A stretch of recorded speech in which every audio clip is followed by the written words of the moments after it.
काय केलं 20 वर्षामध्ये?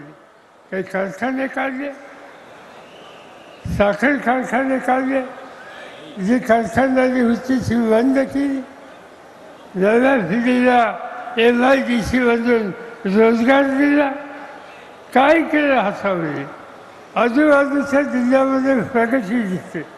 नाशिकमध्ये गेल्याच्या नंतर दुसरं चित्र दिसतं. पण या तालुक्यामध्ये विकासाच्या संदर्भात काही भावल्या गेल्या 20 वर्षात टाकली नाहीत, हे चित्र या ठिकाणी दिसतं. आणि म्हणून आज काही लोक सांगतात की आम्ही काम करू न करू, पण आम्ही आमच्या बहिणींना 1500 रुपये दिले. बहिणींचा सन्मान हा या देशामध्ये प्रत्येक माणसाला आनंद असणारा सन्मान आहे. पण आवश्यकता काय? तुम्ही रोजच्या वर्षांत वाचा, महाराष्ट्रामध्ये रोज वर्षांत उघडल्याच्या नंतर कुठेतरी मुलीवर अत्याचार झाला, कुठेतरी बहिणींच्या अत्याचार झाला, ही बातमी वाचायला मिळते.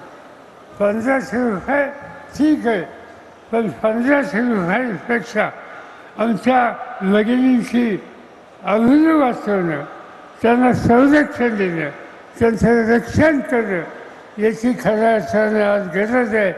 पण त्याच्याकडे आजच्या सरकारचं लक्ष नाही. लोकांची फसवणूक हे करण्याच्या उद्देश काम या ठिकाणी दिसत आहे.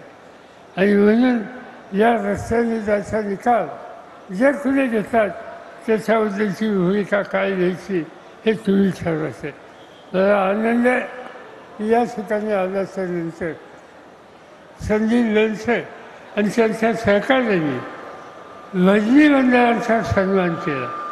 महाराष्ट्र हा भजनी मंडळांचा आदर्श केलेला आहे. अनेक ठिकाणी आम्ही बघतो पंढरीची वारकरी मंडळी उन्हाळ्याचा विचार न करता घरदार सोडून पांडुरंगाचा दर्शन घेण्याच्यासाठी चंद्रभागेचा स्नान करण्याच्यासाठी पंढरीला जात असतो. त्याची काही अपेक्षा नसते. तेव्हा पंढरीला जाणं, पांडुरंगाचं दर्शन घेणं, नामदेव फाळीला हात लावणं, याच्यामध्ये त्याला समाधान मिळतं. आणि हे समाधान मिळालं वारकरी संप्रदाय ही महाराष्ट्राची मोठी शक्ती आहे.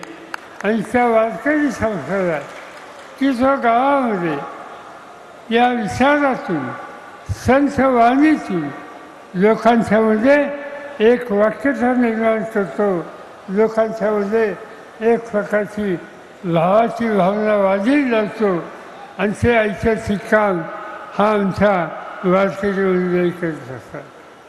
मला आठवतं की पुणे जिल्ह्यामध्ये एक मोठं धरण आहे. त्या धरणाचं नाव आहे उजनी. आणि त्या उजनीवर एक मोठं ते धरण त्या ठिकाणी बांधलं गेलं आणि पंढरपूरला जाणारं पाणी थांबवलं गेलं. मला आठवतं की यशवंतराव चव्हाण त्यावेळेला महाराष्ट्राचे मुख्यमंत्री होते.